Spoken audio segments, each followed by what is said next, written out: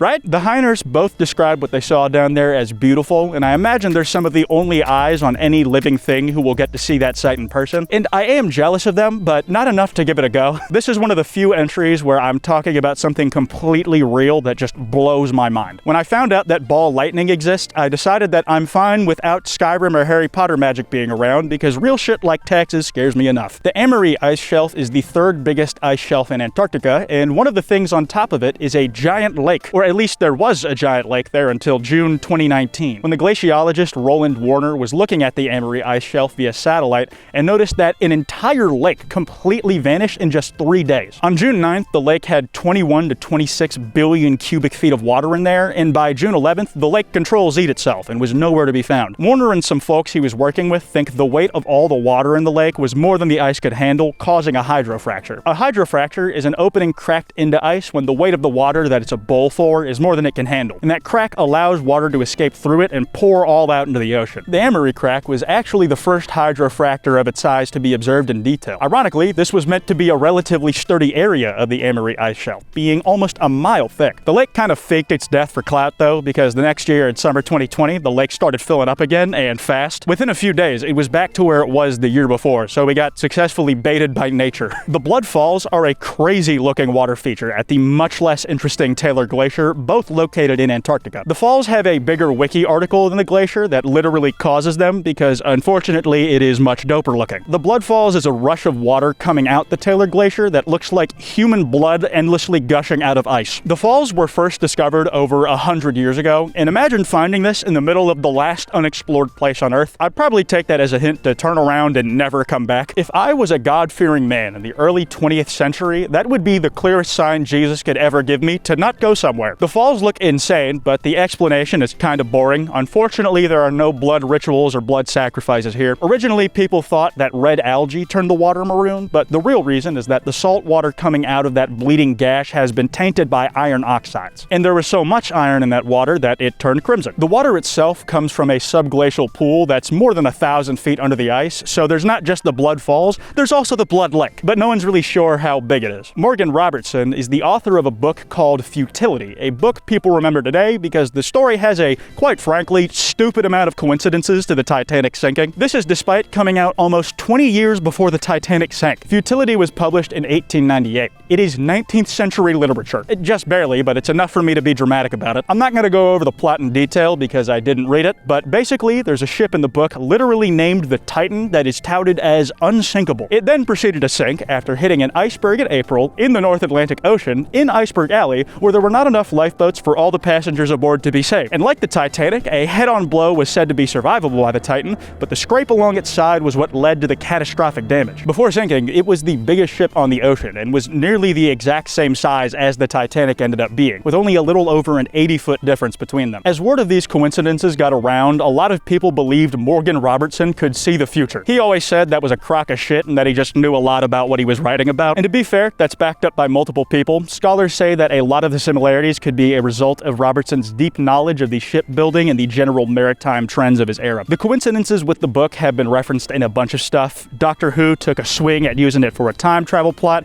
and it's mentioned in a game made by Chunsoft. They coincidentally made the Pokemon Mystery Dungeon games, and that's one of my favorites. Every day I'm more convinced the world doesn't orbit the sun and instead revolves around me. Fletcher's Ice Island was one of those big-ass tabular icebergs, something like 7 by 3 miles long, and was discovered by the United States. It was used as an ice station and abandoned multiple times throughout its history, which had to give it really bad trust issues, especially since the same people kept ditching it and coming back over and over. It was a really wide piece of ice, but apparently it only poked like 10 feet above the pack ice and ice flows that surrounded it, effectively camouflaging the island. It was really hard to spot in the distance, which helped hide its existence as a big fuck-off iceberg. It was first used as a weather research station in 1952, and they ended up building a whole-ass runway on the thing in 1957. This allowed them to do a whole lot of more complicated stuff on Fletcher's now that they could get more equipment to it, and the station they set up on the island around that time was named Alpha. It was the first long-term scientific base in the Arctic that was run by a Western country. But you know, the Soviets were already all over that shit, having 6 by the time America had its first. There were multiple other stations set up while Fletcher's was in use. How viable it was for science team purposes depended on where it drifted over the years. Still, US occupation or no, this walking corpse of ice got old. The thing was last spotted in 1982 and was believed to have melted sometime in summer 1983, meaning it was at least 30 when it passed. The bloop was a sound heard in 1997 that researchers found while listening for underwater volcanic activity. It sounded weird as hell and was very loud. Here's a sped up version for your viewing stressor.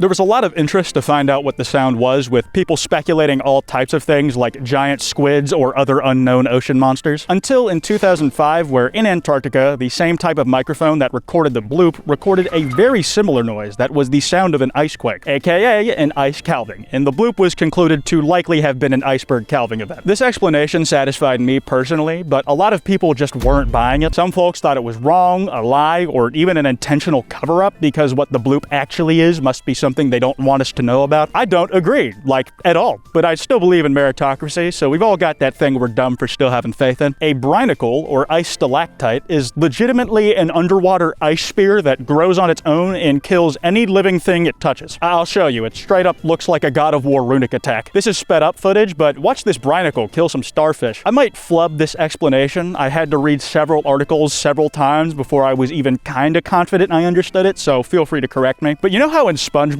despite the show being underwater already, there are bodies of water like lakes and seas and Bikini Bottoms somehow? Well, if you didn't know, those are real things and they're called brine pools. Brine is water that has a higher concentration of salt in it than normal salt water. Water is considered to be fresh if it's made up of less than 0.05% salt, saline or salt water is 3 to 5%, and it's brine water if it's over 5% salt, all the way up to like 26 to 28% salt. It's like those antifreeze mountains you see when driving in New England. The important part is that having more salt makes brine heavier and its freezing temperature lower than salt water. The weight causes the brine to sink to the bottom of the sea and potentially form brine pools that can be the size of lakes. And brinicles form specifically in polar oceans because when water freezes, it becomes fresh water. This pushes the salt out of the ice and into the area around it. This creates a kind of container of salinated water for the brinicle where it will continue to freeze downwards, but since the water surrounding that brinicle is now saltier and has a lower freezing temperature, the ice just can't expand outward, as it isn't cold enough to freeze the saltier water. The brine will continue sinking, keeping the brinacle in that tube until it touches the sea floor, where it then starts freezing along the sea floor and murking everything it touches. I used to always wonder why ice was considered a core magic element next to stuff as already otherworldly as fire and lightning, fucking plasma and raw energy respectively, and when ice was just frozen water in my head, it seems so boring. But while making this video, I've learned about so much weird shit ice can do that it terrifies me. So I get it now. Ice earned its spot, no complaints here. Human remains and relics of old cultures have been found under melting ice, and while they don't go nearly as far back as animal fossils, tons of them are still very neat. Recently, there is a big breakthrough under the Lendbreen ice patch in Norway, where they found a jackpot of roughly 800 Viking artifacts, some that had been locked in ice for over 1,000 years. Among other stuff, they found horseshoes, walking sticks, tools people would eat with, and my personal favorite, Viking horse poop. This big of a discovery opened a discussion of where else artifacts like these might be found in the future. Old-ass human remains have been also found mummified in ice as well, like the Polar Princess, who was 900 years dead when they found her. There's also 𝙄𝙘𝙚𝙚𝙚𝙚𝙚 the Iceman, some dude who lived between 3350 and 3105 BCE and was discovered in 1991 on the border of Austria and Italy, making him at least 5,000 years old. He was naturally mummified and is the oldest known natural human mummy ever found in Europe. There are some more recent things like the relics of the White War, a battle in the Alps during World War I that was high in the sky on mountaintops and was fought between the Italians and then Austrian Hungarians. The Austrian Corps of Engineers built a whole-ass ice city by digging out of a glacier. After being abandoned, these glaciers kept on moving and eventually buried the tunnels that were scraped out of them. However, thanks to glacial archaeology's best friend, global warming, an opportunity came up for some of the artifacts to resurface and be shared with the world once more. They had found oil lamps and other practical items, as well as personal effects, like a mirror with a woman's portrait in it. She was presumably some random soldier's broad that he hopefully got to go home to. The US Navy pushing an iceberg refers to a time back in the 60s where in Christchurch, New Zealand,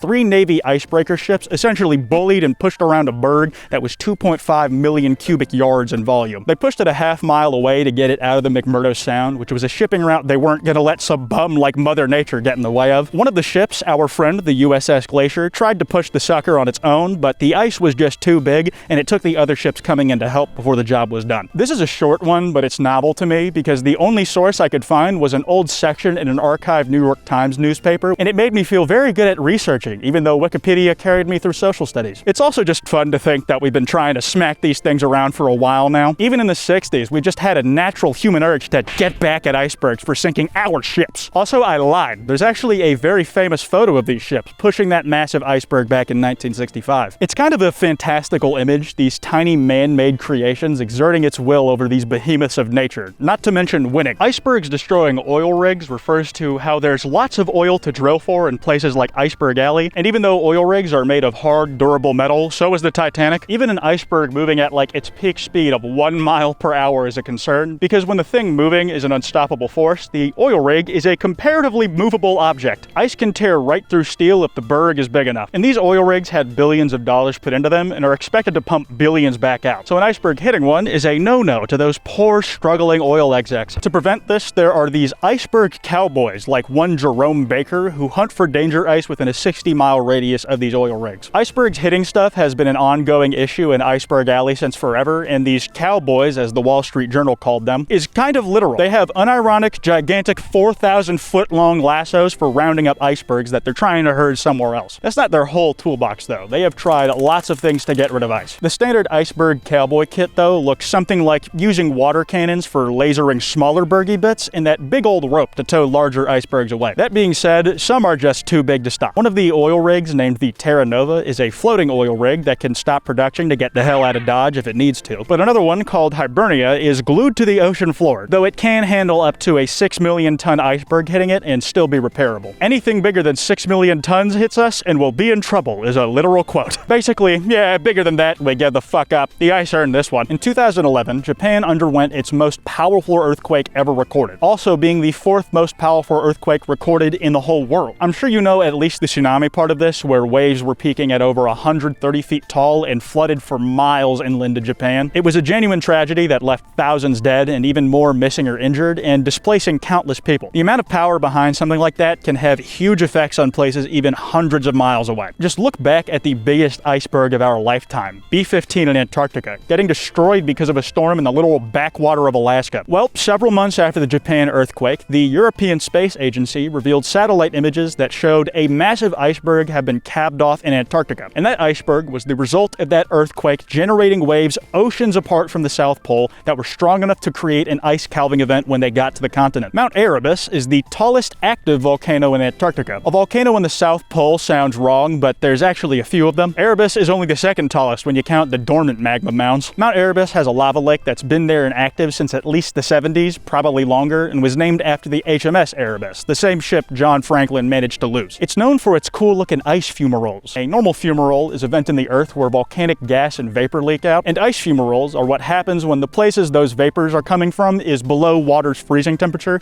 creating these natural ice towers. But the most infamous thing Mount Erebus is known for is the Mount Erebus disaster, aka Air New Zealand Flight 901. This was a flight that has run Antarctic sightseeing trips since 1977. Its scheduled route was to leave Auckland Airport in the morning, spend several hours over Antarctica, then come back to Auckland in the evening by way of Christchurch Airport, which shouldn't have been a problem. But in 1979, Flight 901 flew into the side of Mount Erebus, causing everybody on board to perish. Over 250 passengers and crew members died, with no survivors. Early investigations concluded that pilot error caused the crash, but pressure from the public led to it being looked into further, and it ended up being a mix of several things coming together that led to this terrible tragedy. Firstly, the original flight path for the plane was to fly over the McMurdo Sound, clear of anything to crash into at the plane's planned altitude. But the night before, the flight path had been rerouted to head towards Mount Erebus, and the pilots were never told that it had been changed. So they thought they were still taking the same path home as usual, while the navigation equipment was set to that new route. You might say that doesn't explain why they didn't notice the giant volcano they were 2 seconds from ramming into. Passenger photos taken right before the crash even show there being perfectly clear conditions in the sky. But here's the thing. Specifically at Mount Erebus, at the time the plane was there, with the way the plane was approaching the volcano, the conditions for something called a whiteout or flat light phenomenon were in effect. If you don't know, it's a weather condition where edges and contours, the things that separate objects, or in other words convey depth, become completely indistinguishable in snowy areas and near impossible to tell apart. Specifically with Flight 901, Mount Erebus was directly in front of the plane, and the sun was shining onto the mountain from directly behind the plane. Since with no depth perception the mountain was the same snow-white color as the ground, that meant the mountain was practically invisible to the pilots. They were never supposed to fly near this part of Antarctica, so they were never given training on how to deal with whiteouts. The crew thought they were meant to be over the long, white, single-color stretch of the Ross Ice Shelf, and seeing nothing but endless white,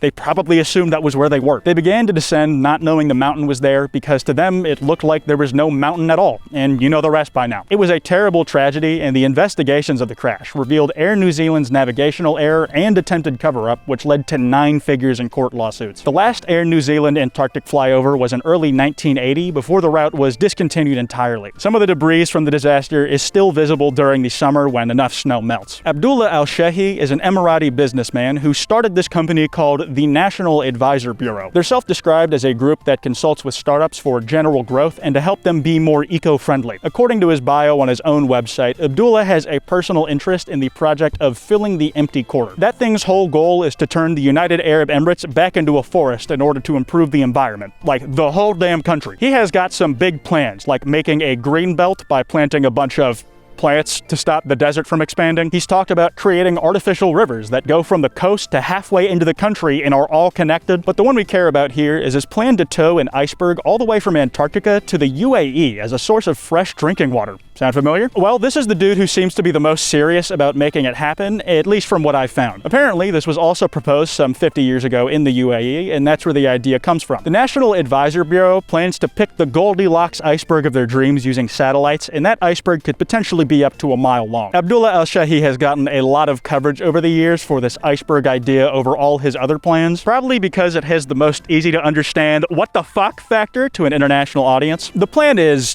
ambitious, if you're a fan of understatements. Some methods proposed include crushing up the ice to make it easier to transport before piling it on top of a boat to ship back home. Just getting it back in blood for the Titanic, because who's breaking up who now? All that stuff raised my eyebrows a little, but the method in the lead right now is probably the craziest sounding, and it's got pictures and everything. The idea is to use this brand new technology that the NAB will develop that is meant to stop the iceberg from breaking up into chunks while in transit, with the aim of the iceberg only losing 30% of its mass before getting to to Arabian waters. The first test was predicted to cost $60 to $80 million, and the full thing would cost $100 to $150 million. And you know, that's some shit I could respect. It sounds like this might not even be a pipe dream, because last year in 2022, a patent in the United Kingdom was granted to the National Advisor Bureau for the technology they say will pull this off. Now, they aren't the first to patent iceberg towing technology. That's at least been in writing since 2008, but this one's talking about itself a lot louder and seems to have dummy money behind it. The more I read of this, the less crackpot it sounds. It turns out there's some basis for the technology, and Abdullah doesn't seem unaware or delusional towards the problems it might have. I see the vision. He wants to get fresh sources of water to his home, which the UAE definitely could benefit from. He says it'll lessen how much they have to desalinate water, lowering the environmental impact from that process, and the extra water from icebergs going into the atmosphere could increase rain, he said. I don't know how true that or any of this is. Like, he might be completely right, and I wouldn't be able to prove it, but it does sound good, and I like the sound of nice things, even if I'm being lied to. Oh, and of course, like most $100 million mega projects in that part of the world, it's also a stunt for tourism. And I mean, yeah, I probably would have gone there for this video if it was done by now. Sitting on a desert with an iceberg in the background sounds pretty good. Still, it remains to be seen if this will even pan out, but I'm okay rooting for success, even if it sounds like the most impractical way to solve an issue. I think giving people drinking water is good. I'm very brave, I know. Butchered name warning, you have been told. The Maori in Antarctica, or 𝙄𝙘𝙚𝙚𝙚𝙚𝙚, specifically refers to the much revered Polynesian navigator who is said to have discovered Antarctica in as early as the 7th century. That's over 1,000 years prior to Europe going on their first middle school field trip to the southern continent. There's a lot of debate on this subject, as some people claim that the Maori culture from New Zealand has long ties to Antarctica. They often cite that 𝙄𝙘𝙚𝙚𝙚𝙚 has a very old legend of him saying he visited a foggy, misty, and dark place not seen by the sun, where summits pierced the skies and it was completely bare and without vegetation. A lot of people assumed this was referring to the South Pole because that is a decent description of the place. This has been disputed before, though. People have brought into question the translation being used as flawed, and that the source material itself has been damaged by time and European influence. In the text, the word arrowroot was used to describe something that Rangiora saw. Arrowroot is food that looks kind of powdery and snow-like, so some thought he was describing snow, but others say the correct translation is more along the lines of describing sea foam that's like arrowroot. The only other solid evidence that I could find is that on Enderby Island, a sub-Antarctic island that's very far down south, there was proof of Maori activity sometime in the 13th or 14th century. So at some point, they did get relatively close to the continent, but nothing proving they made it all the way there for certain. It's still an interesting discussion regardless. The hidden world beneath the ice circles back to our brief chat about life found in subglacial lakes, and specifically in Lake Vostok. Just last year, a big-ass underground river over 1,000 feet below Antarctica surface was discovered not to just have life, but to be literally teeming with it. There's footage of tons of these tiny fish shrimp-looking things swarming around where the camera is, and it was called a hidden world for being as active as it is and only discovered now. Having something down there as complex as actual animals and not just single-celled microbial life in a place where light has probably never been seen, as well as an incredibly active ecosystem to boot, is insanely cool, and God, I want space fish to be real. Crime in Antarctica is exactly what it sounds like, and it's also really rare. We know that at least the crimes of fighting, violent assault, indecent exposure, first-degree perk popping, aka drug use, arson, and attempted murder have for sure happened in the South Pole. There are also a few unconfirmed crimes, some better and some worse than what's on the confirmed list. The cause of most of these crimes is said to usually be a mix between the isolation getting to people and wearing at their brains, classic alcoholism, they're big on liver failure in Antarctica, and even just from general boredom. I imagine those last two are connected somehow. Like I said, down that far south, crimes don't happen much, and some would just be stupid to even consider doing. The wiki page is very explicit on robberies not happening, because what would be the point? Money is useless when there's nothing to buy. There's also been a decent amount of debate over what laws even apply to crimes committed in Antarctica. That big Antarctic treaty said that when a person is accused of prohibited South Pole shenanigans, that they are subject to punishment by their home country, which is probably the least messy way to do it. Some specific crimes committed have their own entries on my iceberg chart, but since crime is as rare as it is in the South Pole, I wanted to use this section to share some of my favorite and silliest illegal things done in Antarctica that we won't be covering later. In 1959, at Vostok Station, two Russian scientists were playing a game of chess. One of them lost, as often happens in competitive games, and that dude also lost his ship. In the worst gamer rage I've ever seen, he tried to attack a guy who beat him with an ice axe. Some sources say he killed the guy, but I think most of the accounts agree that he didn't get an Xbox user's greatest wish. But either way it ended, it somehow led to a complete ban of playing chess at every Soviet research station. Because the game was definitely the issue here, not the lack of things to do. Removing one of their most stimulating pastimes certainly won't make this worse. The other one I want to mention was also Russian, expedition and was in October 2018, where Sergei Savitsky stabbed one Oleg Balagazov in what is somehow not the first stab wound given in the South Pole. What makes it funny is all the different ways the camel's back is said to have broken, depending on who you ask. These guys worked together for around 6 months straight, and Savitsky was definitely drunk and having an emotional breakdown at the time of attempted puncture wound. It said he either snapped because of Oleg teasing and telling him to dance on top of the table for money like a stripper, which is a dumb suggestion because money's useless down there. But the funnier one is that Oleg apparently kept spoiling the endings of books that Savitsky was reading from the station library, and that's what got him shanked. Listen, I would have done the same thing to someone if they spoiled the features on Utopia for me. This case did have a relatively happy ending though. Savitsky flew back to Russia without resistance, where he accepted guilt and to take criminal punishment over rehabilitation. He apparently felt pretty bad about it. Oleg must have empathized with the feeling of ice rotting his mind too, because he was like,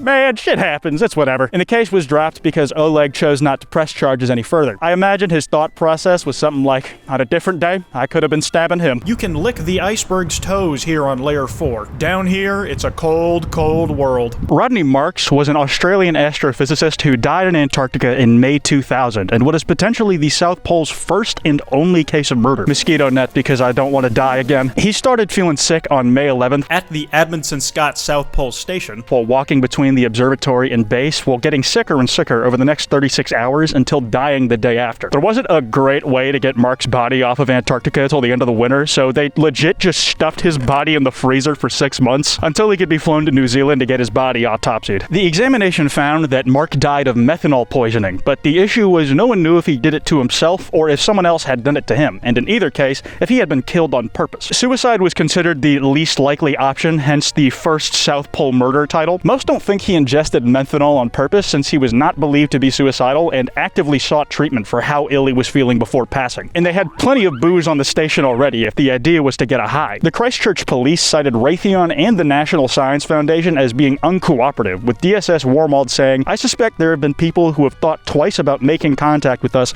on the basis of their future employment position. Reportedly, the U.S. Department of Justice didn't get any answers from the two groups either, which made it seem like they'd just been denied jurisdiction. There's probably some important info missing, but with what we have, these are the main ways people think Rodney may have been poisoned. Methanol can enter the body in a number of ways, and there was methanol in the solvent that Rodney was using to clean telescopes, but in Mark's case, a pathologist said that he almost definitely ingested the poison because of how much was in his system. The four common sense possibilities are he took it on purpose to get high, he took it on purpose to end his life, he took it accidentally and died, or someone gave it to him on purpose, either as some kind of prank to get him sick for whatever reason, or intending to kill him from the very start. These are mostly self-explanatory, but there's context for the self-inflicted accident theory. Despite alcohol being pretty accessible in the South Pole, folks in Antarctica love liver failure, they were still known to mix their own concoctions together in what was called toast juice. Rodney may have used methanol in a mixture on accident because of a mislabeled bottle or just not checking it too thoroughly, and if there was a mislabeled bottle, the question is, whose screw-up was it? Again, apparently the investigation was very rocky, with the NSF and Raytheon, as well as the crew at the station, employed by those two groups, mind you, supposedly not working very openly with the police either. As it stands, a lot of people say Rodney wasn't suicidal and was smart enough to know better than to make his own alcohol, leaving murder as the most likely option for some. His death was never solved and remains as a classic Unsolved Mysteries podcast episode topic. The USS Nautilus was the first operational nuclear-powered submarine, and also the first sub to swim under the North Pole, managing to swim across the whole thing from beneath it. Imagine being on that sub, and that's how you find out the North Pole is actually just a floating chunk of ice and not a solid landmass. Oh my god, I can see the bottom! I didn't know it had one! The Nautilus was commissioned in 1951, began construction the year after, and was first launched in 1954. But it didn't give the North Pole a scratch on its taint until 1958, when Operation Sunshine first took place. After the Soviet satellite Sputnik was launched, there was a lot of fear that Sputnik might be able to reach the mainland with ICBMs or intercontinental ballistic missiles. So in response, President Eisenhower, with his weird alien-looking face, ordered the Navy to give a go at sliding under the North Pole as a sort of proof of concept for the then in-development SLBM program, or submarine-launched ballistic missiles. They gave it a go in June that year, but the ice was too thick in shallower waters where they couldn't just dive deeper to avoid the ice, so the Nautilus went back to Pearl Harbor with its tail tucked between its legs to shamefully wait until July. You know, like a loser, until the ice conditions were better. It became the first watercraft to reach the North Pole on August 3rd, but 4 days after first going under and over 1,800 miles later spent entirely under the ice, like I wish I could be right now,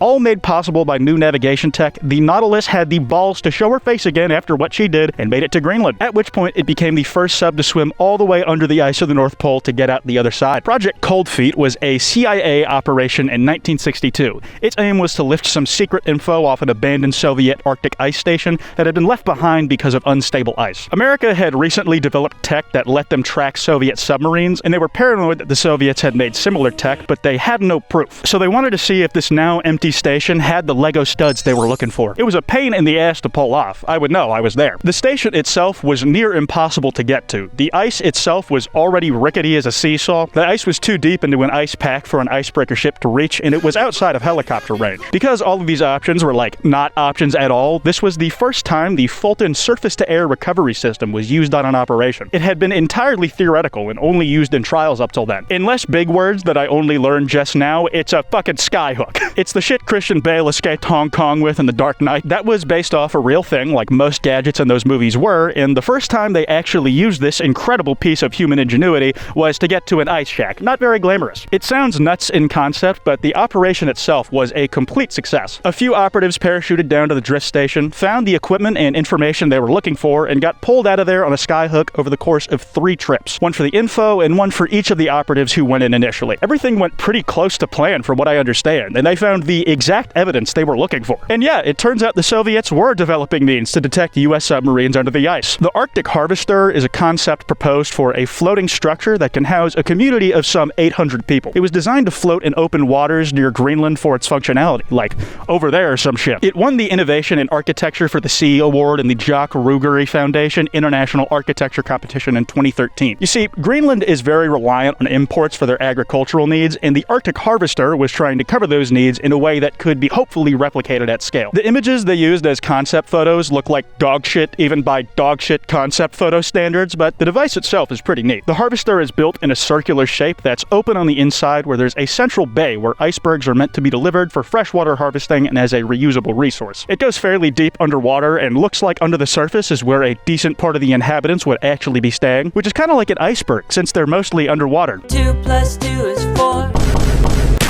I hope I don't get obliterated by the ones they pull into the city. Pobeda Ice Island is an ice island and kind of a tabular iceberg off the coast of East Antarctica that only exists when it feels like it. It's a weird mix of things, so let me try to explain. Pobeda was first discovered by the United States in February 1840 because it was blocking an expedition led by Charles Wilkes. He called the place Termination Land because it stopped his journey short, and that's what the name should have stayed as. Though this dude Douglas Mawson changed it to Termination Ice Tongue, which is at least equally as sick as Termination Land. But a Soviet expedition on the island over 100 years later gave it its current name and was the site of one of those temporary research stations that we went over earlier. Weirdly, this thing only exists sometimes before straight up vanishing. It's a cycle that's repeated since we first realized it was happening at all. It shows up when a new iceberg splits off from the nearby Denman Glacier, where eventually this big white brick that somehow isn't cocaine, Pusha T-bots on Twitter, eat your heart out, drifts along until it beaches on a shoal that is north of the ice shelf. An iceberg big enough to do this apparently only comes around every 40 to 50 years. The iceberg can get stuck there for a decade or even longer until it's been worn away enough to unlodge from where it ran aground. According to the first link on Google, the dimensions vary, but it's usually 43 by 22 miles at its longest and widest points, with an area of around 579 square miles. It's a shame it's not called Terminator Land today. Like, I could make a lot of AI jokes here, but it just sounds cooler. Oumuamua was the first interstellar object, or a thing in space not attached to the gravity of a star, that passed through our solar system. When it first showed up, there was a lot of speculation on what it was, things from a special kind of comet to advanced alien technology, which I actually understand for once, because it was moving in a way that gravity would not have caused, so some folks started thinking that something with intention forced that rock to blast off the way it did. Based on where it was and how fast it was moving, among other things, scientists determined that this big rock was a solid mass of frozen something, and the only kind of ice they said explained its properties was hydrogen. Raw hydrogen only freezes into ice when temperatures are slightly above absolute zero, and it doesn't give off or reflect light when burning up, so there would be no streak for a telescope to catch while viewing it. And since we've seen one dark hydrogen iceberg, that is what they're actually called, that means there are likely tons of these things all over the place in space. Listen, Daryl Seligman from the University of Chicago called these things dark hydrogen icebergs before I did. It wasn't like an ass pull I did for some in-universe game lore, okay? The name is really metal and has iceberg in it, which is enough of a reason to get it on the chart by itself, but apparently the conditions for these big Banta black spacebergs to form are are also incredibly rare, at least the type specifically that we thought was pretty from across the cosmos but were too scared to talk to. They're formed in nebulas, the cores of these clouds in space where stars are born. Think that Pillars of Creation photo. Yeah, that's where a star will probably get made eventually, and that's also where these Shadow Realm spacebergs probably come from. A type of iceberg that gets made when a star is born? Man, I'm sorry, but my iceberg chart was foretold in the stars. Yours wasn't. Operation Iceberg was the code name for the Battle of Okinawa between the United States and Imperial Japan towards the end of World War II. The name's a little dumb to me personally. Like, this is the wrong ocean and battlefront of the war for that name. It sounds like some shit they would have come up with if they were trying to run up on, I don't know, Greenland for some reason, which they did at some point. And I mean, we have tried to buy that place from Denmark multiple times, including recently, so it's not like there isn't historical precedent for invasion. It just depends how goofy the Pentagon's feeling on a given day. Coffee Clubben, or Coffee Club Island, is an uninhabited piece of land on the northern tip of Greenland. It was discovered in 1900 by an American explorer, but no one set foot there until Danish explorer Large Cock stood up on the island.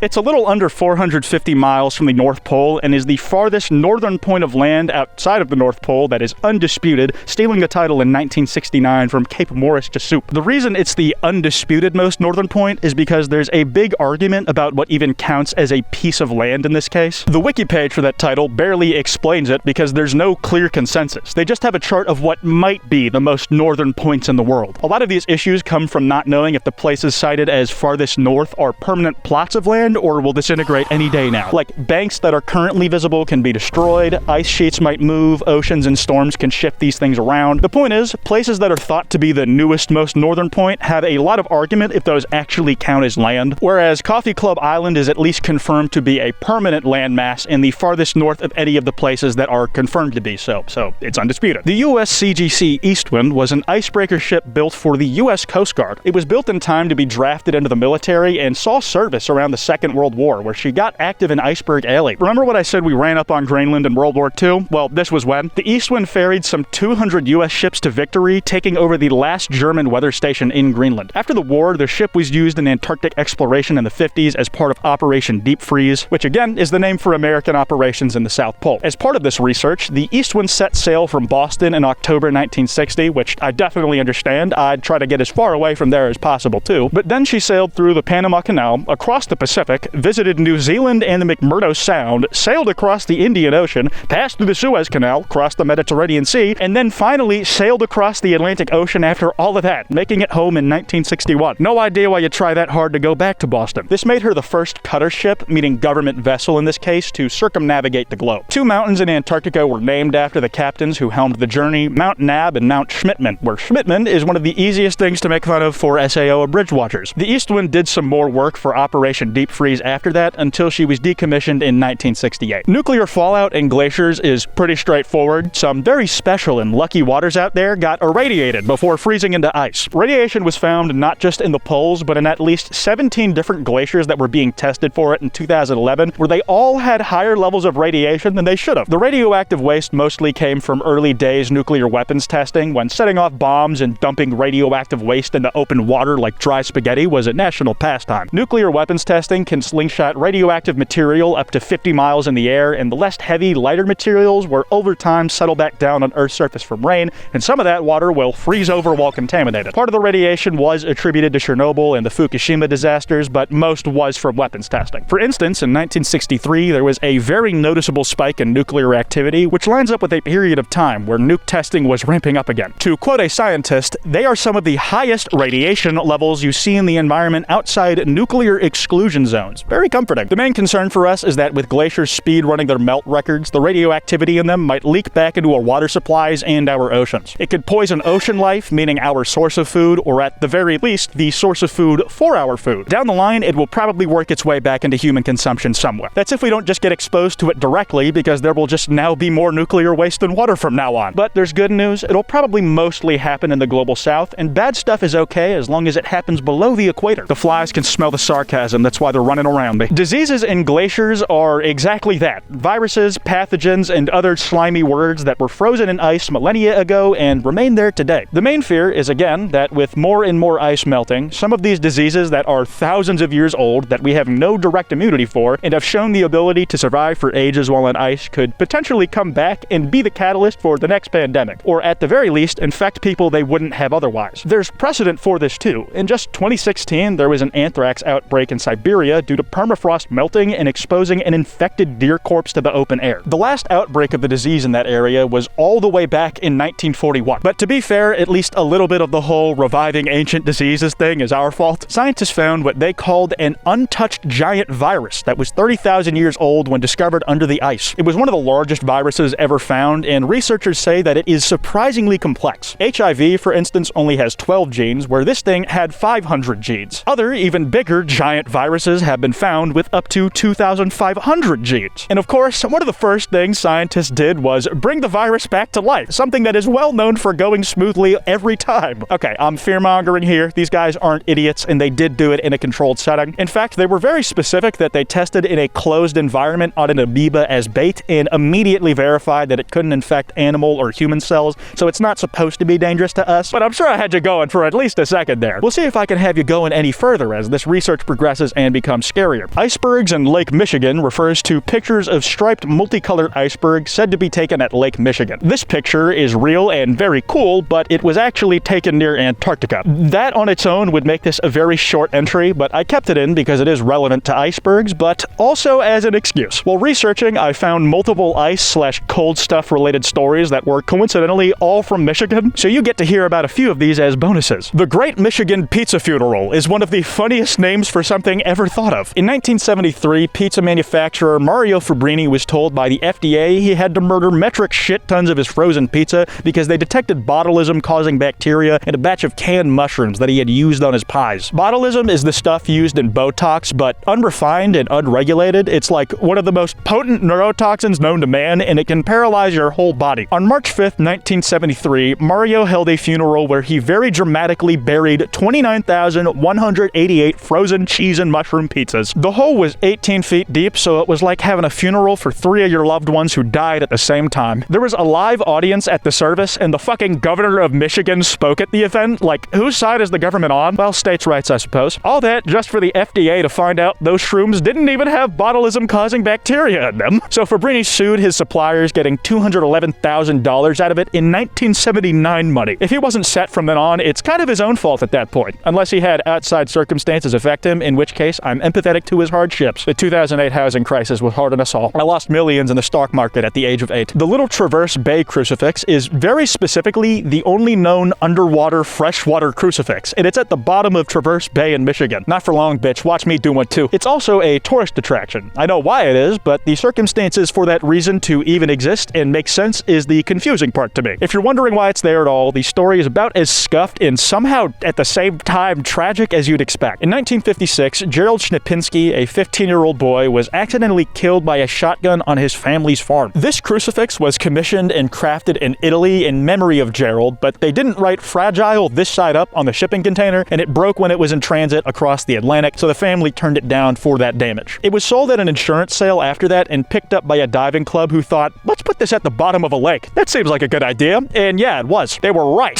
The crucifix was a big draw even when it first got put down there. The Drowning Jesus ceremony brought onlookers from the very start and has had frequent seasonal tourist trips to view the crucifix, and every year since. After some time of being submerged, it was taken out of the lake to try and salvage the parts of the original withering and damaged statue. The cross was repaired, and then the new Frankenstein crucifix was put in the bay. Unfortunately, the site hasn't been visited since before the pandemic, as the tour relies on the lake ice to freeze thickly enough to stand on, where the crucifix can then be seen under that layer of ice. Obviously, they couldn't run tours during the pandemic, and it hasn't been cold enough to do so again in the past 2 years either, though it is still a popular diving spot from what I hear. The pole of inaccessibility is the point of land said to be the most difficult to reach on a landmass by a given standard or criteria. Usually that standard is the farthest away point on a body of land from any of its coastlines. If a coastline is a little ambiguous though, its pole of inaccessibility probably will be too. Specifically in Antarctica though, this term usually refers to the Russian Pole of Inaccessibility Research Station, which was built in Kempland in 1958, or the pole was thought to be at the time. It was only really used for like a week and a half, built on December 14th and abandoned right after Christmas, but during further Antarctic expeditions, both in the Soviet and modern era, Russian crews would sometimes go to the abandoned station and hunker down there for a few days before moving on. Now, to be fair, I feel like they should have seen it coming that this station was going to be a pain in the ass to use. It's almost like they put it on top of the hardest place to reach in the South Pole, but the station building itself itself has a bust of Vladimir Lenin that faces towards Moscow, and it's almost entirely covered in snow by now. So you can only really see Lenin's little head and beard sticking out of the White Powder Mountains these days. It's like Lenin fell asleep at the beach and his boys just left him like that as a prank. "Oh, Trotsky is such a funny guy. Now help me out of here.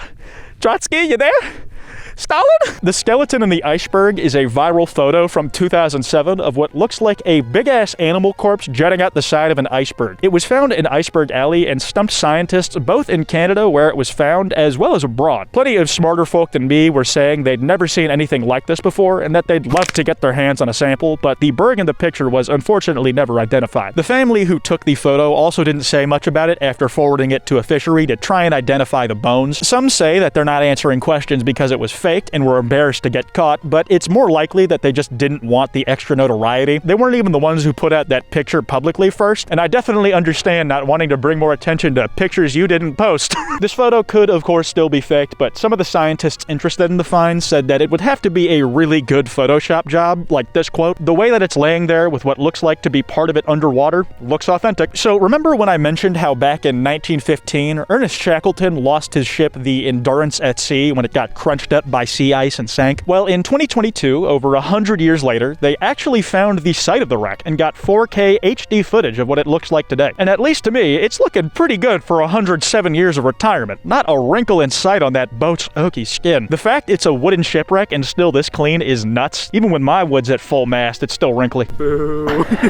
Fuck you, bud. The entire thing is almost still completely intact. For Christ's sake, the name of the ship is still legible on the front. In the centuries since it fell off the Billboard charts, the Endurance became a makeshift habitat for sea life, a lot like other shipwrecks end up being, with all sorts of ocean critters living inside it now. The William Brown was an American ship that sank after it struck an iceberg in 1841. There were 17 seamen and 65 passengers aboard, 82 total, where 31 passengers died in the wreck. It's pretty mundane as far as iceberg sinking ships goes, but there was a lot of hoopla because of what happened on one of the lifeboats after the fact. Those who lived escaped on 2 separate lifeboats. The captain, 8 of the crew, and 1 passenger escaped on a jolly boat, which is a short fella, while 9 crew and 32 passengers, including the first mate of the ship, escaped on a longboat, which is a long fella. The longboat, about a day after the William Brown sank, was already leaking. The winds were picking up, water was getting over the brim of the ship, and it was pissing down a storm. The boat was in a precarious position and already overcrowded, so the first mate's solution was to start throwing passengers overboard. He told his crew to get to it, and it took some convincing, but they ended up chucking 12 dudes into the sea, and 2 women took a dive as well. I don't think I need to tell you that that's like really shitty. Your job as a crew member is to ensure a passenger's safety no matter what. That's like what you signed up for. And these dickheads just started killing them before the storm could so that they could live. Several passengers filed a complaint with the district attorney in Philadelphia when they reached land. A guy named Alexander Holmes was the only crewman still in the city, making him the only one who ever got charged, and he was found guilty of manslaughter. All the other crew, including the first mate who ordered them to do it, Francis Rhodes, got away scot-free. The Titanic iceberg was sentient refers to a few different things, all of which you should be laughing at. One is in the movie Titanic 2, which is one of those shitty on-purpose disaster movies that had, not literally, but essentially a sentient iceberg as the enemy. An iceberg that was looking to destroy the Titanic 2, specifically on the 100th anniversary of the first one sinking. There's even a second movie in the franchise because Titanic 2 is not related to the James Cameron one. But yeah, the sequel's called Titanic 666. Who else would fund that thing other than Tubi? If you don't know what that streaming service is, that is exactly my point. There's also the idea that if the iceberg that hit the Titanic was sentient, it's arguably just as tragic for the iceberg because, truthfully, the ship hit the ice, not the other way around. The berg probably didn't feel good about being forced to kill that many people. And of the last straggler theories is a reversal, where in the Cars universe, the Titanic was presumably alive. And the argument is over whether there were car passengers on board or the Titanic sinking was just one really big dude dying in a really loud way. But the real sentient Titanic iceberg is SCP-5245. This big lunk of ice is an iceberg that's 90 by 390 feet wide, and it's got built-in ominous fog on its VR chat model, in that it's shrouded in mist at all times. Also, did I mention that it's alive and can talk? Specifically, it's very fond of taking credit for sinking the Titanic. This berg would have been very proud if it was the one who did 9/11. If ice was the reason the North Tower collapsed, we would be sure hearing about it. Here's an excerpt from an interview with the berg. Are you aware of the many casualties you've caused? Yes, and I'm proud. If it weren't for me, the Titanic wouldn't be as popular. I beg your pardon? I sunk the Titanic. You sunk the Titanic. Yes. SCP-5245 is basically a teleporting iceberg that likes to pop in near ships where the chances of it appearing in the wild increase under certain conditions. If you're shiny hunting this iceberg, encounter chances generally go up when it's raining or there's a storm. Odds may also improve if 75% of a ship's passengers are tourists, 20% are in a relationship, or if 5 to 10% of the passengers have thalassophobia. This berg is ruthless. It's not only a sadistic killer, but it likes to kill not just as many people as it can within the niche it's found, but it also wants to make sure that the people it kills have loved ones to leave behind and that it's killing people who are the most scared of the specific type of hell it can put them through. People who are already stressed out on a ship in bad weather, and also seeking out ships with people who have a fear of the ocean's depths in general. Ones who, despite their fear, still had the courage to get on a cruise and try and better themselves as a person, only for this dick to come around to show them they never should have tried. Project 𝙄𝙘𝙚𝙚𝙚𝙚 was a plan in World War II to make an aircraft carrier out of a fucking iceberg and sawdust for some reason. Well, it was more like they were going to use ice and wood as a resource to make pykrete. That way they could make a ship out of pykrete, if you want me to say it in the boring, historically correct way. Pykrete is a composite developed by Jeffrey Pike in World War II that's roughly 14% wood and 86% ice by weight, and it's weirder than my taste in men. It melts slowly due to low thermal conductivity and is solid as concrete if kept frozen. Apparently, you could also repair and maintain pykrete with seawater, and it could also be molded into any shape. Folks were trying to build ships out of ice long before pykrete came along, but ice itself was just too brittle, and pykrete was developed specifically with the idea of making a supersized aircraft carrier out of it. Making a ship was the plan from the start for this crackpot-adjacent plan. And to demonstrate how strong this shit was, one of pykrete's proponents, Lord Mountbatten, his real name is too long to call him anything else but that, brought a block of ice and a block of pykrete with him to a meeting that had both Winston Churchill and Franklin Delano Roosevelt present. He placed both on the ground and then pulled out his pistol before shooting the ice. Of course, the ice split apart, splintered, and all that stuff that happens when you shoot something that isn't bulletproof. Then he shot the pykrete block, where the bullet bounced off it and hit one of the admirals there in the fucking leg.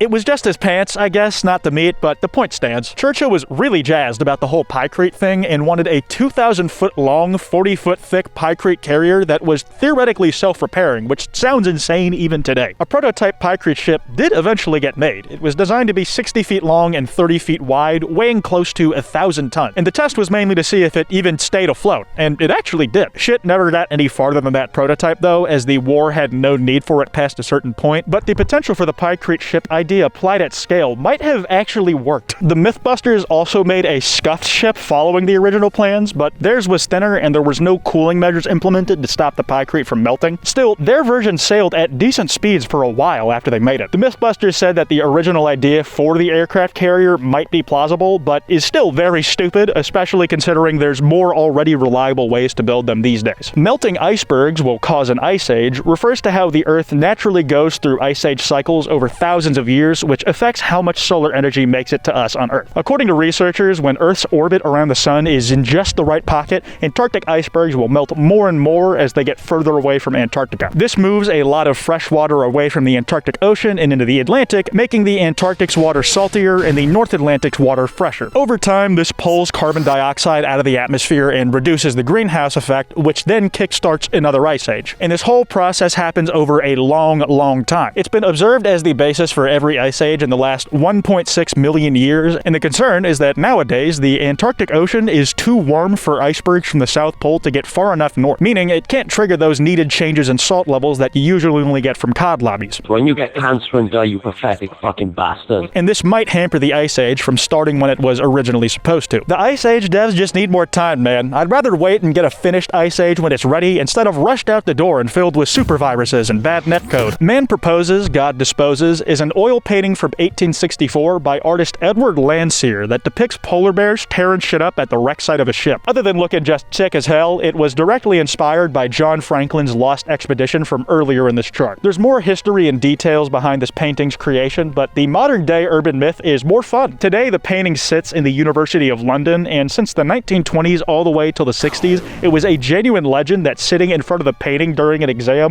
would instantly lobotomize you and make you fail it. Ever since the 70s, it's become a tradition during exams to cover the painting with a Union Jack because it won't stop looking at you like that. An unnamed student back then apparently wouldn't take the exam with it giving off weird vibes, and it was covered with the first thing they could find that was big enough to obscure the whole image so that exams could get started. There was also a rumor that the painting convinced a student in exam season to kill themselves, writing, "The polar bears made me do it" on their test. best. Which, as far as suicide notes go, is pretty weak, and there's literally no trace of this ever happening, making it another one of those fan-favorite crocs of shit. 𝙄𝙘𝙚𝙚𝙚𝙚 is a 17-year-old Canadian, or at least he was when this stuff happened. He got stuck drifting on an ice floe for almost 3 days straight. He got stranded while hunting with his uncle when an ice floe he was standing on broke away, and also on the ice with him were 2 polar bear cubs whose mom, 𝙄𝙘, just murked right in front of them in self-defense. The only food he had was some chocolate bars that a small plane dropped to him, which is like really unhelpful, I'm not gonna lie. If he brought the chocolate bars himself and they were the only food he had, then, you know, you work with what you got. But if you're airdropping him supplies, all you're gonna give him is Mr. Beast Feastables? They probably taste decent, but that still feels disrespectful when the dude's like starving. Get him his Chipotle order or something, man. At least like beef jerky. He suffered enough down there without you bullying him. I'm sure there's practical and logistic reasons why he got chocolate bars only, but just let me be funny, please. The truth is hard for people like me. After 𝙄𝙚𝙚𝙚 was found, 2 crew members parachuted down to an ice floe nearby and crawled Call of Duty prone style to get to him, where they were all picked up via boat. He was alone and in temperatures below -15°C, but was somehow in good condition, other than slight hypothermia and just a little love chomp of frostbite. Antarctic Google Maps alien sightings is this weird category of thing I kept running into while researching, where more than one person has gone viral for thinking they found, or lying about finding, not only aliens or extraterrestrial spaceships, but that they made these earth-shattering discoveries on Google Maps of all possible places. Here are some I found a bit silly. We have this alien face on Google Earth where the dude who posted it claims that it was left behind by aliens. A quote from a conspiracy theory channel reads, "It appears to be a massive ancient structure or some kind of face that is being revealed for the first time on Google Earth." I would have to concur that whatever we're looking at resembles some sort of megastructure. No, dog, it looks like someone who couldn't handle a blinker. To me, this is just an example of blatant pareidolia, like those icebergs we saw earlier that looked like penises. It's unironically the same thing making both of those happen in your brain. This other dude, Scott C. Waring, said he had 100% proof of ancient aliens on Earth because he found this thing that is kind of triangle-shaped on Google. He then concluded, yeah, that's from space. The only one of these I'll admit is kinda cool is someone who found a supposedly 400-foot-long ice ship on Google Maps 100 miles off the coast of Antarctica. It definitely looks the most like a ship out of all the things we've been looking at. But if a world order is dumb enough to let this shit be found on public access stuff like Google Maps, to me personally, they just don't seem smart enough to hide the rest of the ship. There's theories saying the ship is anything from aliens to some secret Nazi base, and I don't care about any of them. The moon controls the release of methane in the Arctic Ocean is what's on the tip. I could probably get away with reading this entry name and immediately doing the next layer, but if you don't know, cause I didn't before this, the Arctic Ocean releases a lot of methane and has been doing so for ages. So naturally, folks are worried about the consequences of this with already warming oceans. The basics are that the moon controls the tides, which is such a sick character description, and tides have a big impact on how intense methane emissions from the Arctic Ocean are. Higher tides seem to keep emissions lower in height and volume, while low tides are when they seem to be stronger. This discovery could lead to a method of counteracting ocean temperatures from getting even warmer. If researchers can find a way to keep these emissions down manually, then there might be some good we can do with them. It's layer 5 now, and I can't see shit.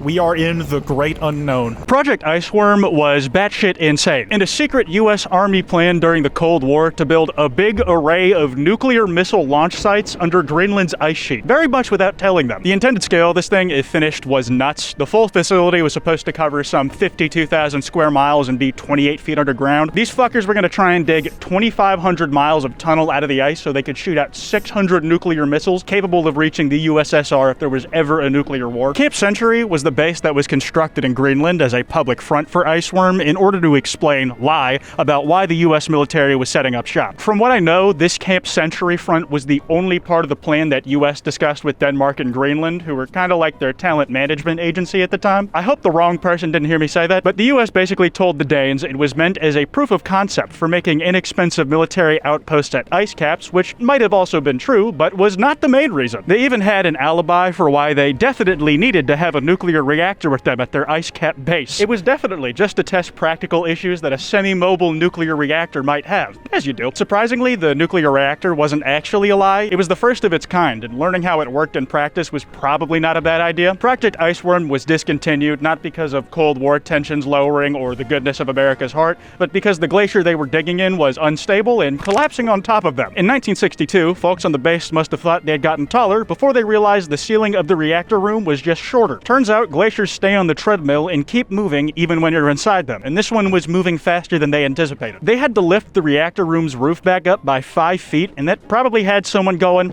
maybe this isn't a great place to keep a nuclear reactor. It was just not going to work out despite all the hoops they'd gone through to get there, and the tunnels were predicted to collapse in 2 years' time. They at least remembered to bring the nuke back home with them when the base was evacuated in 1965, and the project was officially canned in 1966. Asteroid 22 EB5 was only the 5th ever asteroid that was discovered before it crashed into Earth. In March last year, 2022, an astronomer in Hungary named Krisztián Sárneczky saw something big and bright in the sky while looking through a telescope. He kept on observing it for the next little while, and in less than 15 minutes of first seeing the object, reported it to the Minor Planet Center, who are the group of dudes that track comets and other space balls smaller than a planet. He said that what he saw he couldn't just pretend was an airplane, and that it was a real deal in the night sky, a shooting star. When Krisztián's find was first published, no one thought it was coming to suck face with the planet's crust. The chances of the asteroid hitting Earth were set at less than 1%. Word got around, and more experts in the field started observing the object, and as Krisztián continued observing it, the more the data that they collected changed the prediction, just a little bit. It brought the chance of impact up from a fraction of a percent to, yeah, that shit's definitely hitting us, and like soon. The asteroid would be knocking on our front door in less than an hour from when we realized it was going to hit us at all. It was predicted to land off of northern Iceland, where it would crater somewhere not so inhabited and would just be really loud instead of really deadly. Luckily, the asteroid was small enough that most of it burned up in the atmosphere, and while nobody recorded it touching down, the impact sure showed up on the radar with the power of a 4.0 magnitude earthquake. EB5's final resting place was in a remote area where it motorboated the icy mounds of the vatnajökull glacier before passing out. 𝙄𝙘𝙚𝙚𝙚 is a word I just ran through a wood chipper in a rather short glacial river in Iceland. It's got a bad reputation because of how dangerous it's been in the past, as glacial flooding there is pretty common and has been known to kill a few fellas in its time. For example, the bridge monument here is all that's left of a bridge that was blown the fuck out after a volcano blew up in 1996. The eruption melted parts of the glacier that the 𝙄𝙘𝙚𝙚 flows from, sending giant chunks of ice careening through the structure, just tearing it apart. It was the biggest bridge in Iceland when it was still around, and was a part of that country's ring road. If you don't know, that's basically their interstate highway. It circles around the whole country and connects everything via gas-guzzling vehicles. Now, the bridge engineers weren't just stupid. They don't go on r/Batman Arkham. The bridge was built with flooding in mind, but it wasn't really made to take hits from icebergs the size of duplex houses. These twisted metals and girders are all that's left, and it's placed next to the road that went on to replace the bridge. I've heard it has a nice view of the river nearby now, too. Okay, so ice volcanoes are essentially cone-shaped ice mounds that form on lakes specifically on Earth. They're similar to ice fumaroles, and they're kind of like the layered onion volcanoes at a hibachi place. They form from water and slush getting erupted through an ice shelf, and since it's cold outside, when they fall back to the ground, they freeze. This will happen a few more times with the water falling back down on that last frozen layer, freezing on top of it, and making the ice volcano bigger. It's a similar process to how the US would layer water and let it freeze in a certain area, then rinse and repeat to build those ice piers I spoke about a few layers ago. Now, the difference between an ice volcano and a cryovolcano is that a cryovolcano is in space. It's on planets and space balls that you aren't. These things also spit out water in addition to ammonia and methane and other stuff, again, into an environment that is at or below the freezing temperature of whatever the cryovolcano is coughing up, and they essentially do the same thing. The materials fall back down and freeze to the orifice they got spit out of. They're most known to happen on really cold-ass places like icy moons, and have been seen on dwarf planets like Titan, Ceres, and my beloved who was done dirty, Pluto. They are a planet to me. Every short person felt personally attacked when we found out Pluto had been kicked out of the club. When I learned about the solar system, there were 9 planets. 9. Gliese 436b is a planet the size of Neptune orbiting the Gliese 436 red dwarf star. It was the first Neptune-looking planet that was confirmed to be, without a doubt, really fucking hot, almost as hot as me. It's noteworthy here because that faraway ball of fire somehow has ice on it. Ice that runs up to 1,000 degrees Fahrenheit. I'm not joking. What makes the difference is that here on Earth, ice stays solid when it's cold because the molecules will huddle in, making water solid. They compress because the temperature is low enough that there isn't enough heat energy for the molecules to bounce around, so they slow down enough to grab onto each other and solidify. The reverse is when it's warm enough, the molecules become faster and let go of each other, melting into liquid. Sorry if it sounds like I'm talking down to you. That's impossible because you're taller than me. But I embarrassingly had to brush up on this stuff myself, so I just wanted to be considerate. Regardless, on Gliese 436b, the only reason the ice stays frozen together while on fire isn't because it's so cold, it's because of sheer pressure. The burning ice keeps being ice because of how heavy the atmosphere on the planet is. It's so strong that it will compress water into being solid. The H2O molecules cannot unhook or move anywhere because of just how much stress they're under. So it doesn't matter if they're superheated heated and want to move super fast, there is no room for them to bounce off and melt. From what I've read, under enough pressure, water becomes a solid denser than ice and liquid water, the same way carbon becomes diamonds if you keep it between your cheeks for long enough. Speaking of, diamond icebergs are a type of iceberg that potentially exists on Neptune and Uranus, you know, because shit is tight. Those planets are ice giants, so a bit different from Earth. They have icy oceans, and over 6,000 miles under the surface, there's more pressure than even your first time in a blunt rotation, where for a while it's been speculated that it might rain diamonds down there. Alongside this, it's also been speculated that the oceans on these planets might be made up of liquid diamond. And experiments done recently here at home show that this might actually be possible. I don't know how on Earth specifically you do this, but scientists beat the life out of a diamond with a laser at pressures over 40 million times Earth's atmosphere. After slowly lowering the temperature and pressure, they discovered that diamond behaves like water when it's freezing and melting. Chunks of solid diamond will float to the top of the liquid, making diamond icebergs. The oceans on Neptune and Uranus being made of liquid diamond would also explain other stuff, like their magnetic fields being tilted way off their north-south axes, and both planets being about 10% carbon in their makeup, which is what diamonds aren't made of entirely. A real-life ice wall is the edge of an ice shelf, but in flat Earth theory, the ice wall is the idea that Antarctica is not actually a continent. In the current model of the flat Earth, the South Pole is instead the edges of the world that keep it closed in. It's like a bowl for the oceans. They keep what's out there out and us from getting out. Some flat earthers claim that NASA guards Antarctic ice because they don't want people to see the truth, and that there is perhaps something beyond the ice that they don't want us to know about. This ties into other conspiracy theories speculating what's really going on in Antarctica, that maybe there's some kind of sinister reason only government personnel, scientists, and Mr. Beast are allowed to go there. Several flat earthers over time have planned to sail to the edge of the Earth, or the ice wall, to prove once and for all that the Earth is flat. Some folks made plans in 2019, setting a date of sometime in 2020, but then COVID came up and stopped them, which is fair, but I didn't think these were the type of people who let COVID stop them. Luckily, for the sake of our entertainment, an Italian couple took up the mantle and planned to sail to Lampedusa, an island off the coast of Italy that they believed was the end of the world. You must not think very big if you believe the world ends a boat ride away from your house, a boat ride that's in the Mediterranean Sea. They never made it, but don't worry, this is one of the only failed expeditions on this chart where nobody died. Instead, the couple went to the wrong island by accident, got put in quarantine, tried to escape, failed, got put back in quarantine, and finally gave up. After that, they just took a measly passenger ship back home because they lost their boat in the middle of the whole thing. Rigel is a dog who was allegedly on the Titanic when it sank, that helped save multiple lives during the disaster. The story goes that Rigel was owned by first officer of the Titanic, William McMaster Murdoch, who was actually a verified real person on the ship. Supposedly, after William died in the wreck, Rigel doggy paddled his own path, but stuck close to the lifeboats, specifically lifeboat number 4, according to some accounts. When the Carpathia showed up looking for survivors, it was apparently Rigel barking that got their attention, as the lifeboat was under the Carpathia's bow, and it might have run them over without realizing it. So effectively, the dog saved the lives of those passengers by barking. Imagine dying on a lifeboat. That's gotta be embarrassing. It's literally named a lifeboat, dipshit. Rigel himself was too big to get on the boat, so some crewmen had to hoist him out of the water with a canvas sling. Unfortunately, there is a good chance this is another one of those trademarked crocs of shit. Some say the story mostly came from Jonas Briggs, who later adopted the dog, the same Jonas Briggs who apparently was also the crew member who lifted Rigel out of the water. This despite there being no Jonas Briggs that worked in the Carpathia at the time, as well as the lifeboat story being disputed by the people on Lifeboat 4. None of them vouched for any part of the story, and the Carpathia had stopped its engines well before it picked up said lifeboat. There was also no evidence William Murdoch or his wife had a dog ever, and no surviving officer mentioned a dog being on the Titanic. There's a ton of other holes in this story, and it's probably made up, but it's nice to think that a pooch did his best out there, even though it probably wasn't even there. Svalbard on its own is a Norwegian archipelago in the Arctic Ocean. It's popular as a tourist destination for Arctic sightseeing, and it gets a healthy amount of icebergs off its coast. And the Svalbard Global Seed Vault is a backup storage for the world's crop diversity. It holds duplicates of seeds from gene banks, which are banks for holding genetic material, from across the globe to provide a plan B for the world food supply. This isn't the case the seeds are lost through any number of means, be it war, sabotage, disease, or other cringe world hunger stuff. It was entirely funded by Norway's government, which is why it's there, but I imagine that the proximity to the Arctic, where temperatures will likely remain livable the farthest into a warming future, was a bonus of picking Svalbard to host. Marco Evaristi is a Chilean artist by way of and living in Denmark since the Reagan era, the 80s. He has multiple projects that have gotten mass attention and a genuine degree in architecture that he's used when getting up to crazy shit, most of it having nothing to do with architecture. One time he threw a dinner party where the entree served served was agnolotti pasta topped with meatballs made of Marco's own fat from a liposuction he had earlier that year. In 2000, he hosted a gallery in Denmark of 10 functioning blenders that had goldfish in them, where he invited visitors to turn the blenders on. Like I'm sure you guessed, somebody eventually did it, and it killed the goldfish. It blended it alive. Kind of what you expect from a blender with a live goldfish in it. The gallery director got charged with animal cruelty, but was later acquitted. Marco has used weird-ass materials like semen in blood to make statement pieces, and somehow I'm not talking about the blood and sperm Supreme design. This is real. Sorry. One of Marco's staples, though, is his ongoing gag that he calls the pink state. I'm just gonna quote the wiki blurb for the pink state because I can't even begin to decipher this. I'm sorry if you hate the wording, I got nothing better. Evaristi describes the pink state as his own independent state, a state of mind with passport and constitution, but without government control. Although imaginary, he will materialize it from time to time in his transitory landscape works.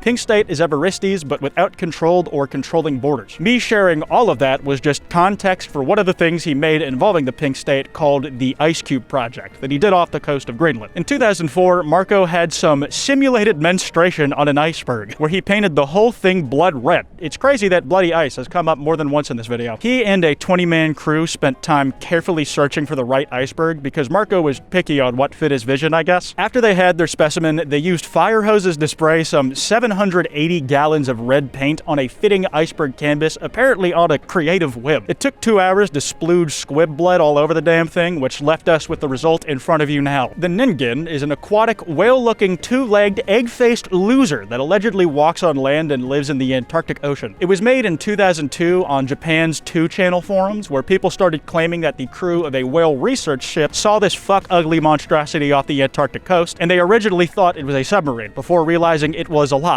There have been multiple supposed pictures of the ningen, like in 2005, where an iceberg was mistaken for a sea monster, and other unclear videos that are mostly of other animals that we already know about, but definitely aren't of two-legged egg-looking creatures. What I love about all the artist renditions of the ningen is that they all use the same exact dopey-looking sperm PNG. They use the same leg cutouts that are on the wiki page, and it looks so shit on real-life backgrounds. It's great. I never want it to change. Calling back to the pareidolia stuff, Iceberg B-17B was a berg that looked kind of like a cartoon whale, according to NASA. Of all the places that comparison could originate from, I'm glad they have fun over there. It was also a very large iceberg, at twice the size of Manhattan. Around December 2009, it was drifting close enough to Australia that a warning was issued by the government about possible disruption of shipping lanes and danger in the area. I know it's like physically impossible, but imagine if a big iceberg clogged up the Panama Canal instead of a ship. That'd be funny. Just a big iceberg at a place that's hot as sin but won't melt because it's stubborn with a personal grudge against the idea of physics. I know there's a crab the size of a cargo ship under there, which is cooler than both the previous options, so I'll take it. The Hiawatha Glacier is located in northwest Greenland. It was first mapped in 1922 and got people taking a closer look at it when a massive crater was discovered underneath the glacier in 2018. It was big as hell, a kilometer underground, 19 miles across, and some 1.74 to 1.985 billion with a B years old. NASA made this nice little diorama where they peeled the ice sheet off like a foreskin to show what the bedrock in and around the glacier looked like under everything. No one is entirely sure how the crater got there, but research of the rocks in the area and the impact that caused it show that the crater might have been from a metallic asteroid a little less than a mile wide. If this is an impact crater, it would be on the top 25 biggest ones that we know of. The Siberian beach snowballs were near perfect, naturally ball-shaped clumps of snow that in 2016 covered the Gulf of Ob in Siberia for a stretch of 11 miles. These things were as little as baseball size to almost 3 feet across. They're formed by a rare natural process where little bits of ice that have formed get rolled around by wind and water until they ball up into something very round that looked like boob implants. It turned out this was a new thing even for the locals, who said they had never seen anything like them before. It's not the exact same, but similar ice balls have naturally popped up in Finland, where it seems like it's a little more common. And hey, what do you know? Ice balls have also popped up in Lake Michigan. But like everything associated with Detroit, they look a lot more scuffed than Europe's version. Icebergs melting, lowering sea levels locally is the kind of fun fact that melting icebergs will raise sea levels globally, but wherever they actually melt, sea levels will go down in the area. This is because the loss of ice physically alters the gravitational pull of an ice sheet, and this is something that's been noticed and investigated since at least the 1880s. There's obviously more to how that lowered sea level comes about that I could not hope to track the math on, but it's still interesting, though more of a fun fact than a full entry in the context of this chart, because the mechanics mechanics kind of go over my head, if I'm being honest. Icebergs in ancient Florida refers to how thousands of years ago, huge icebergs are believed to have gotten from Iceberg Alley to as far south as Florida. Not on their deathbed icebergs either, like ones taller than the Eiffel Tower. It's mostly just funny to say icebergs roamed the seas of ancient primordial Florida, long before the first Florida man ever set foot on its shores and terraformed the Everglades. The theory is based on seabed gouging by ice, where cuts on the sea floor as icebergs move left a trail of their adventures, which are believed to have gotten much farther away from their home than icebergs do today. Ice was said to have drifted 500 miles south from Canada, and it wouldn't just make it as far down as Florida, but would more generally ferry down the entire United States east coast, before giving into the warmer waters near the equator. Part of icebergs making it this far is believed to be from glacial meltwater, which allowed icebergs to surf on them farther along than they would on their own. And even though it's melted water, glacial melt is still colder than the water usually in the mid-Atlantic, so icebergs probably get a little extra mileage out of that too. Secret Nazi Antarctic bases refers to the conspiracy stemming from the Nazis' genuine interest in exploring Antarctica, with the idea that they may have discovered something secret and supernatural there, or at least had established hidden bases that we haven't found yet somehow. The Germans did run expeditions to Antarctica in the late 30s, like 1938 to 39, where they claimed some land, took some pictures, and tried to find anything useful, but they never established a permanent settlement. The rumors got passed around more than I did in the locker room by this random Hungarian bum, Ladislas Szabo, who brought it up in 1947. But the only reliable evidence we have shows that the SS were in Antarctica for a time in the late 30s where everything else is unproven. In the century since, we've posted up on both of the polls, and nothing new has come to light, at least nothing public. Personally, if I had to guess, the Nazis might have never set up a base in the South Pole, not just because there was nothing there, but Antarctica is just a dogshit place to hang out. Also, they're massive fucking cowards. We already know they can't handle the cold, just ask the Russians. Dude in charge of the trip was like, well, nothing's here. Oh man, Hitler's gonna be so mad. Guess we should leave right now so he's not waiting. Works for me, because I hate the South Pole now almost as much as I hate the mysterious Julia noise. Yeah, that's what I hate, because this is one of my least favorite and most bare-bones entries that I still chose to include. It has little to no info on it, not in a mystery to be solved with nutjob but feasible theories kind of way, rather in that it's fucking boring, since we basically already know what it is. Yet somehow it still keeps getting brought up in every Arctic mystery or iceberg chart that I see. Either way, Julia was a noise recorded in 1999 in the Pacific Ocean that lasted 2 minutes and 43 seconds. Here's a sped-up recording if you want it.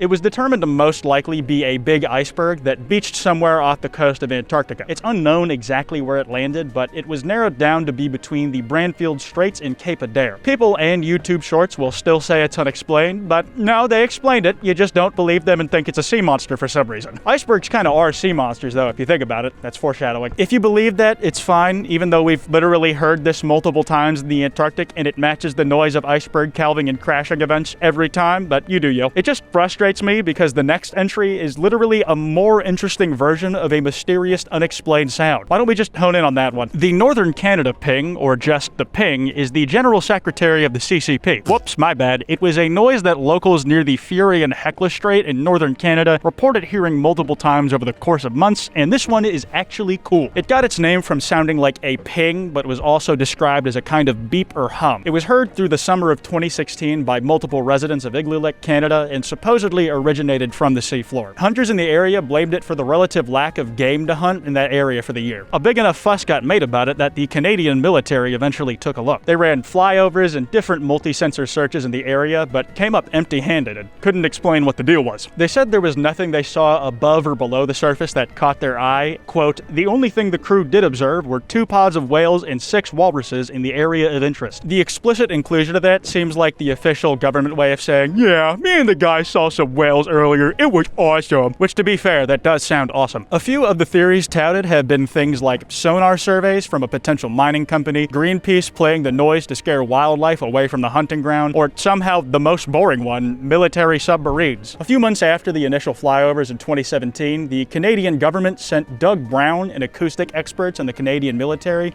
to the Igloolik area to do more sleuthing. He spent the time in Igloolik mostly talking to locals, where he reported that he didn't meet a single person in the town who had heard or believed in the ping, and that the whole thing may have actually been a misunderstanding in the article that broke the story to the wider internet. But that's not a wrap though. The main concern in the village didn't seem to have ever been the ping. Whether the sound itself was real or not, something was genuinely making animals not come to their yearly hunting grounds like they usually did, and getting to the bottom of that was the heart of the issue. There are natural explanations for why these animals broke with their habits, but that specific mystery still remains unsolved if you actually were looking for meat to chew on in one of these. Mystery craters, or mystery holes, is not a sex thing. It's a range of different divots in the earth that are all tied together and that we don't know how they got there. They may have randomly appeared while someone wasn't looking, or have unique properties to them that suggest there's something we don't yet understand at work. I'm speaking very generally in this entry, but for instance, there have been these series of craters that have just been opening up all of a sudden in Siberia. These things can get like 100 feet deep, and there have been at least 9 like this that randomly showed up in the region since 2013. Scientists are limited on the amount of research they can do at one time because they have to physically climb down into the crater with their equipment to take a look, but the craters also turn into lakes after only 2 years, which is a relatively small window of time to work with. This type of hole specifically is believed to come from built-up methane gas finally having its fuse pop, which then increases the temperature of the local area, making it warmer and potentially setting off more combustible stuff. No one knows for sure because people have only been finding these things after they happened, usually by chance too, like a hunter or random helicopter seeing it when out and about. Another mystery orifice in Antarctica has actually been known about since at least 1989 and was thought to be an old meteor impact site. But that thing turned out to be a collapsed lake where the ice cracked open at some point and all the water flowed out of the lake, leaving just the crater. This meant it wasn't just some old space relic landmark, but actually a sign of strong melting in the area. Melting that happened much earlier than we originally thought, so not good. Lovecraftian icebergs is in reference to the general way people who have seen icebergs in person describe them as otherworldly or incomprehensible, as more like cities or like crystalline buildings than any other natural feature on Earth, which like...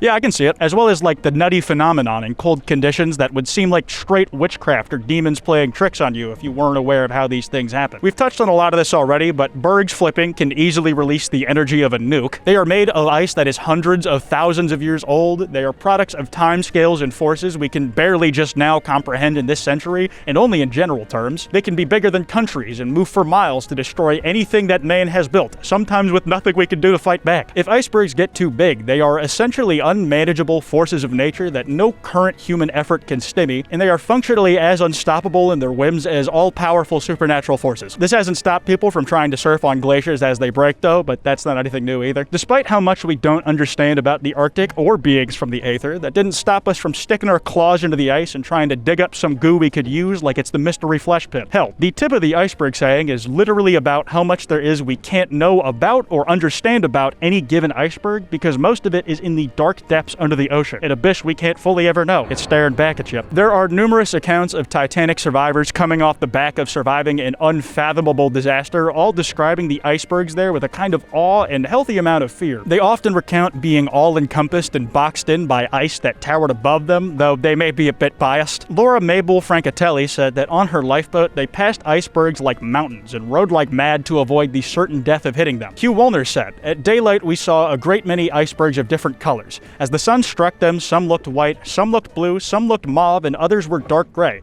There was one double-toothed one that looked to be of good size. It must have been about 100 feet high." W.T. Sloper said, "A large ship passed within a few hundred feet of his lifeboat during darkness. The same experience during darkness was similarly experienced by others, only at dawn did they realize it was an iceberg, plus a whole lot others like that." On videos of icebergs flipping, the comments are full of first-hand accounts of the sort of reverence a person feels when seeing something that big move so much. "I saw this firsthand at a glacier in Chile. I wasn't expecting it, and it was rather sinister. It was an intimidating and alarming spectacle, particularly as I was in a Zodiac inflatable boat at the time. We moved a ways back as quickly as we could because these things can generate tsunamis." On another video, "As it rises out of the water, it looks like a Gothic cathedral for a while. Poetry in motion." We can get a glimpse of what a calving iceberg feels like based on footage, even if it's nothing compared to it in person. Still, peep the horror. This is an iceberg flipping where I am now. It looks like Galactus could be standing up from under the water or some shit. I only have an idea what that amount of water moving is supposed to look like because it's in CGI all the time. And here it is, just happening. Jill Einerth from earlier recalled that when cave diving in the iceberg, the crew who saw it flip while she was still inside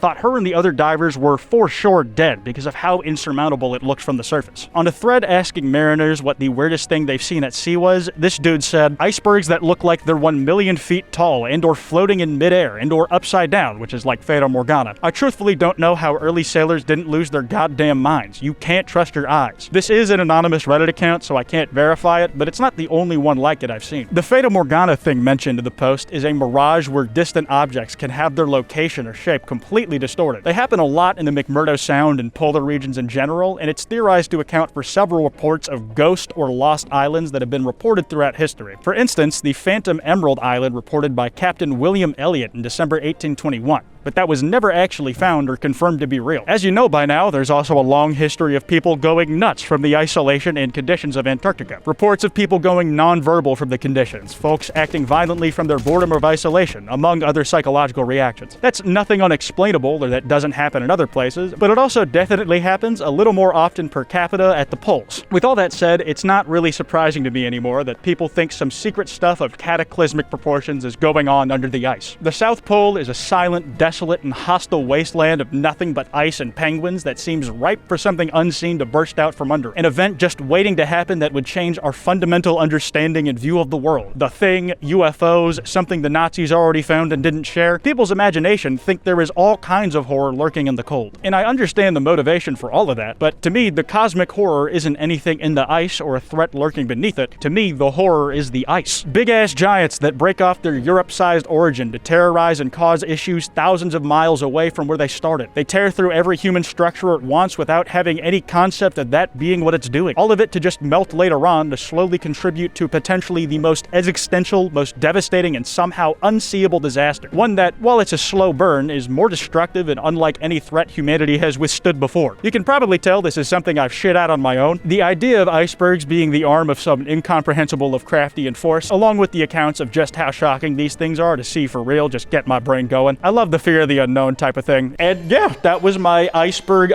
chart explained. I hope y'all enjoyed it. This is my first video back in a while now. They aren't all gonna be like this, but please let me know what y'all think. I've been chipping away at this video since even before my break. Like, I started this last year, so I really hope that it came together for y'all. Thank you to the few, the proud, the brave, the dudes who made iceberg charts before me. Even though I didn't end up directly covering any of them in this video, some of these made finding cool stuff so much easier. Get ready for some butchered Reddit usernames. Thank you to users Yinyu Eberg, Grammar Guy 5, 80-12345, and the Talking Wombat from the Iceberg Chart subreddit for the iceberg charts that you made before me. And a massive, huge thank you to Gangstar for Life for their gigantic Arctic Obscurities iceberg. There's lots of stuff on there I didn't feel fit in this video that might be worth checking out if you're interested in Arctic or Antarctic mysteries. I haven't done something like this ever, really, so feedback is appreciated. What fell flat, what worked, that kind of thing, because I definitely want to make more of this. Yeah, anyways, it's good to be back. This has been Kwite, and you can't kill me.